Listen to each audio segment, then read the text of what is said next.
Hello everyone, welcome to Vidya Sarita academy. मैं सुब्रमण्यम और physics में हम लोग सिंपल हार्मोनिक मोशन डिस्कस कर रहे हैं। आपको जैसे याद होगा पिछले वाले वीडियो में हम लोग डिस्कस कर रहे थे what is periodic motion and what is oscillation and what is simple harmonic motion. Periodic motion, any kind of motion which repeats itself after equal intervals of time is called as periodic motion. Example, झूला झूलना, धरती सूरज के चारों ओर चक्कर काटना, etcetera etcetera. और oscillations क्या होते हैं? ऑसिलेशंस वैसे मोशंस होते हैं जिसमें टू एंड फ्रो पाथ होना चाहिए। टू एंड फ्रो मतलब ऑब्जेक्ट जिस डायरेक्शन में ट्रैवल किया उसी पाथ को वो ऑपोजिट डायरेक्शन में रिट्रेस करना चाहिए, वैसा मोशन को हम लोग ऑसिलेशन कहते हैं। एग्जाम्पल, झूला झूलना या फिर एक स्प्रिंग मास सिस्टम आप लोगों को मैं दिखा देता हूं। ये देखिए स्प्रिंग मास सिस्टम, ये हो गया ऑसिलेशन। आया समझ में? और फिर सिंपल हार्मोनिक मोशन क्या होता है? हम डिस्कस किए थे कि सिंपल हार्मोनिक मोशन एक स्पेशल काइंड ऑफ ऑसिलेशन होता है। It's a special kind of oscillation, special oscillation, जिसमें जो पाथ होता है वो हमेशा स्ट्रेट लाइन पाथ होता है। It must be a, first important thing is it must be a straight line path।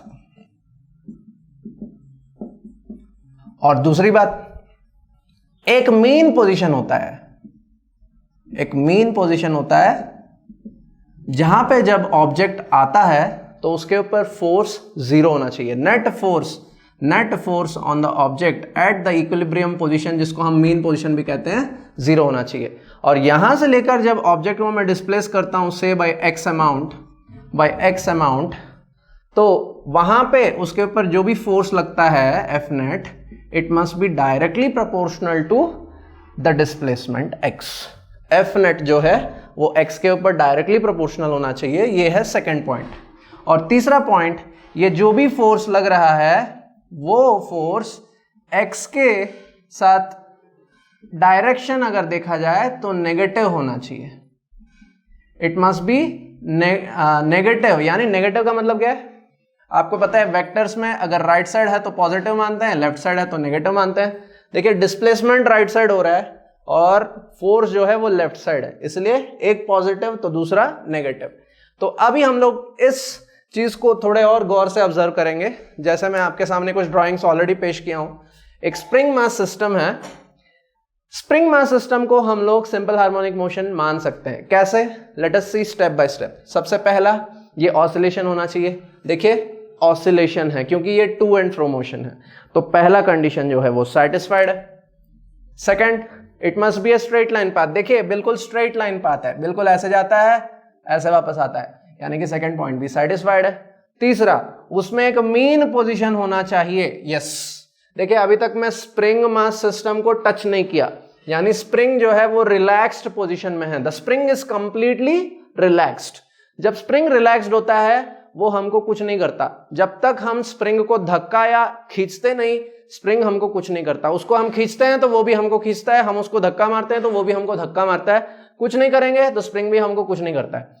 यानी कि इस ब्लॉक के ऊपर अभी नेट हॉरिजॉन्टल फोर्स जो है वो अभी कितना है? नेट हॉरिजॉन्टल फोर्स जो है वो जीरो है। इसलिए इस पोजीशन को हम कहते हैं mean position. So this condition is also satisfied. फिर नेक्स्ट इज मीन पोजीशन पे नेट फोर्स कितना होना चाहिए? जीरो होना चाहिए। सही बात है। देखिए नेट पोजीशन पे, मेन पोजीशन पे नेट फोर्स जो है वो जीरो है। अब यहां से मैं इसको खींचने की कोशिश करता हूं या धक्का मारने की कोशिश करता हूं, तो इफ आई पुश इट और पुल इट से मैं उसको पुल करता हूं तो स्प्रिंग जो है वो अभी थोड़ा सा एक्सपैंड हो गया। कितना मैंने खींचा उसको? से बाय एक्स अमाउंट खींचा। Okay, so x is the displacement. देखिए डिस्प्लेसमेंट हमेशा कहां से लिया जाता है? मीन पोजीशन से डिस्प्लेसमेंट लिया जाता है। The displacement is always considered from the mean position. यानी कि राइट साइड डिस्प्लेसमेंट पॉजिटिव होता है, लेफ्ट साइड डिस्प्लेसमेंट नेगेटिव होता है, और मीन पोजीशन पे डिस्प्लेसमेंट जीरो होता है। ओके, सो और इस पोजीशन पे इसके ऊपर जो फोर्स लग रहा है वो लेफ्ट साइड होता है। आपको पता है, जैसे मैंने कहा स्प्रिंग को हम खींचते हैं तो स्प्रिंग भी उसको खींचता है। तो ये जो फोर्स F है ये फोर्स F डिस्प्लेसमेंट के साथ प्रोपोर्शनल होता है। दिस फोर्स F, जैसे आपको ऑलरेडी पता है स्प्रिंग फोर्स का फॉर्मूला होता है kx minus kx, y minus, जैसे मैंने बताया x is right side, force is left side, इसलिए माइनस साइन आता है, correct. So F is equal to minus kx, यानी कि बाकी सारे कंडीशन भी सेटिस्फाई हो गए, जिससे हमें समझ में आता है कि spring mass system is a simple harmonic motion, correct. अब इस फॉर्मूला को लेके हम थोड़ा आगे डेरिवेशन देखते हैं। If force is equal to minus kx, एक और चीज, वेक्टर्स में वन डायमेंशनल मोशन में हम वेक्टर्स के ऊपर टोपी नहीं लगाते, we do not put the arrow sign in one dimensional motion. One dimensional motion में हम फोर्स को बिल्कुल ब्लैंक दिखाते हैं, उसके ऊपर कुछ नहीं लगाते हैं। क्यों? क्योंकि हमें पता है कि वन डायमेंशनल मोशन में सिर्फ दो ही डायरेक्शन होते हैं, एक राइट साइड और एक लेफ्ट साइड, ये पॉजिटिव मानो और ये नेगेटिव मानो। डिस्प्लेसमेंट और फोर्स जो है वो हमेशा ऑपोजिट हैं, वो माइनस साइन से इंडिकेट कर रहा है, समझ में आया। और एक और चीज आपको पता है, Newton second law of motion says that force is equal to mass into acceleration. तो I will replace force with mass into acceleration as Newton said, so minus kx, so acceleration is equal to minus k by mx, minus k by mx, and let us consider k by m to be omega square. What is omega? Where omega is angular frequency, where omega is called as angular frequency. इसके बारे में हम अगले video में discuss करेंगे। और omega square is equal to k by हम मानेंगे, और इस चीज को यहाँ पे सब्स्टिट्यूट करो तो एक्सेलरेशन जो होता है वो माइनस ओमेगा स्क्वायर एक्स हो जाता है, माइनस ओमेगा स्क्वायर एक्स हो जाता है। This condition a is equal to minus omega square x is the necessary and sufficient condition for a simple harmonic motion. फिर एक बार दोहराता हूं, this equation acceleration is equal to minus omega square x is the necessary and sufficient condition for executing simple harmonic motion। अब इस particular formula को लेकर हम थोड़ा आगे और डेरिवेशन करते हैं, तो हमें एक डिफरेंशियल इक्वेशन आता है जिसको हम कहते हैं differential equation for simple harmonic motion. कैसे? सो a is equal to minus omega square x, but we know that, हमें पता है कि एक्सेलरेशन जो होता है वो rate of change of velocity होता है,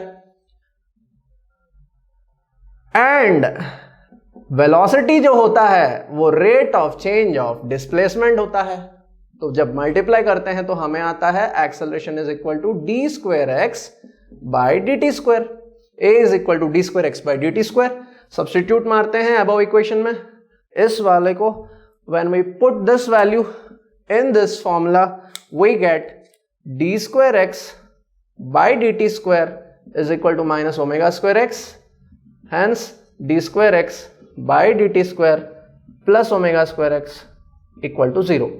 This equation is known as differential equation for SHM।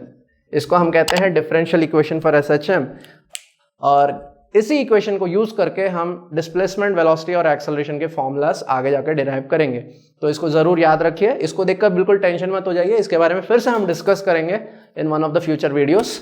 तो अगले वीडियो में हम देखेंगे important parameters necessary for describing a simple harmonic motion. So keep watching our videos, thank you very much.